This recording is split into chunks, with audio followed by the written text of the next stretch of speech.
జననానికి మరణానికి క్షణకాలమే కనుపాపకి కన్నీటికి అనుబంధమే. Secunderabad cantonment MLA లాస్యనదేత నేడు తెల్లవారుజామున కారు ప్రమాదంలో ప్రాణాలు కోల్పోయారు. ఎమ్మెల్యే ప్రయాణిస్తున్న కారు పటాన్చేర్ ORR వద్ద అదుపు తప్పి రైలింగ్ను ఢీకొట్టింది. ఈ ఘటనలో లాస్యనదేత అక్కడికక్కడే మృతి చెందారు. ఆమె డ్రైవర్ ఆకాష్ తీవ్రంగా గాయపడ్డాడు. పోలీసులు ఘటనాస్థలికి చేరుకుని ఎమ్మెల్యే మృతదేహాన్ని పటాన్చేరు ఆసుపత్రికి తరలించారు. సదాశివపేటలో ఓ ప్రైవేట్ కార్యక్రమానికి హాజరై తిరిగి వస్తుండగా వాహనం ప్రమాదానికి గురైంది.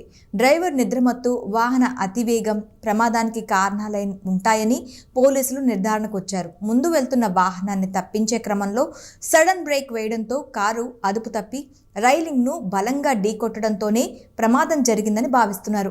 ఆ సమయంలో లాస్య సీట్ బెల్ట్ పెట్టుకోకపోవడం వల్ల అక్కడికక్కడే మృతి చెందారు. ఈ ప్రమాదంలో కారు ముందు భాగం బాగా దెబ్బతింది. డ్రైవర్ పక్క సీట్లో కూర్చున్న లాస్యనందిత స్పాట్లోనే మృతి చెందారు. ఆమె సీట్ బెల్ట్ పెట్టుకోలేదని సమాచారం. తీవ్ర గాయాలైన డ్రైవర్ ఆకాష్ను మదీనాగూడలోని ఓ ప్రైవేట్ ఆసుపత్రికి తరలించి చికిత్స అందిస్తున్నారు. అతని పరిస్థితి విషమంగా ఉన్నట్లు సమాచారం. కూతురి మరణ వార్త విని తల్లి స్పృహ తప్పి పడిపోయారు. మృతదేహాన్ని చూసి గుండెలు పగిలేలా రోదించారు.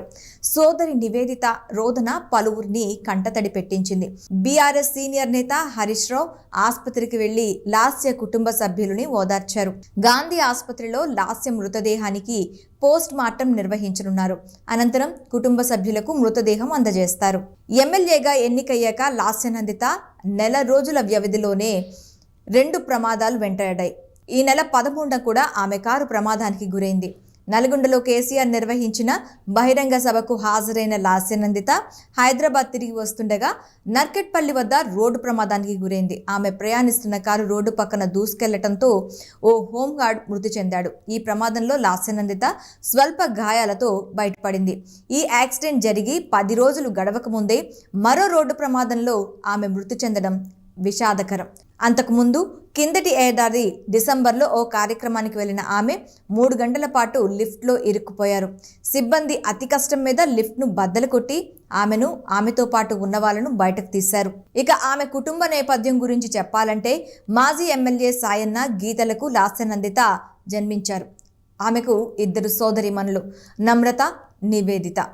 1987లో హైదరాబాద్లో జన్మించిన లాస్యనందిత కంప్యూటర్ సైన్స్లో బీటెక్ పూర్తి చేశారు. 2015లో రాజకీయాల్లోకి వచ్చారు. కంటోన్మెంట్ బోర్డు ఎన్నికల్లో పోటీ చేసి ఓడిపోయారు. 2016లో సాయన్నతో పాటు బీఆర్ఎస్లో చేరారు. 2016-2020 మధ్య కవాడిగూడ కార్పొరేటర్గా పనిచేశారు. 2021 జీహెచ్ఎంసీ ఎన్నికల్లో కవాడిగూడ నుంచి ఓటమి పాలయ్యారు. 2023 ఎన్నికల్లో కంటోన్మెంట్ నుంచి ఎమ్మెల్యేగా ఎన్నికయ్యారు. సాయన్న గత ఏడాది ఫిబ్రవరి 19న గుండెపోటుతో మృతి చెందారు. ఏడాది వ్యవధిలోనే తండ్రి కూతురు మృతి చెందడం ఆ కుటుంబంలో తీవ్ర విషాదం నింపింది. లాస్యనందిత మృతిపై మాజీ మంత్రి కేసీఆర్ దిగ్భ్రాంతి వ్యక్తం చేశారు. ఆమె కుటుంబ సభ్యులకు ప్రగాఢ సానుభూతి తెలియజేశారు. అతి పిన్న వయసులో ఎమ్మెల్యేగా ప్రజా మన్ననలు పొందారని, రోడ్డు ప్రమాదంలో అకాల మరణం ఎంతో బాధాకరమని పేర్కొన్నారు. ఆమె కుటుంబానికి అన్ని విధాలుగా అండగా ఉంటామని చెప్పారాయన. బీఆర్ఎస్ నేతలు తలసాని, హరీష్ రావు, కేటీఆర్, మల్లారెడ్డి తదితరులు లాస్య మృతిపై విచారం వ్యక్తం చేశారు. నందిత అకాల మరణం తీవ్ర దిగ్భ్రాంతికి గురిచేస్తుందని సీఎం రేవంత్ రెడ్డి అన్నారు. ఆమె కుటుంబ సభ్యులకు ప్రగాఢ సానుభూతి తెలియజేశారు. నందిత తండ్రి సాయన్నతో తనకు సన్నిహిత సంబంధాలున్నాయని తెలిపారు. ఆమె ఆత్మకు శాంతి చేకూరాలని భగవంతుణ్ణి ప్రార్థిస్తున్నట్లు పేర్కొన్నారు. మాజీ ఎమ్మెల్యే సాయన్న గత ఏడాది ఫిబ్రవరిలో గుండెపోటుతో మృతి చెందారు. దీంతో ఆ స్థానంలో లాస్యనందితకు బీఆర్ఎస్ అధిష్టానం టికెట్ ఇచ్చింది. నవంబర్ చివరిలో జరిగిన అసెంబ్లీ ఎన్నికల్లో 17,169 ఓట్ల మెజారిటీతో ఆమె విజయం సాధించారు.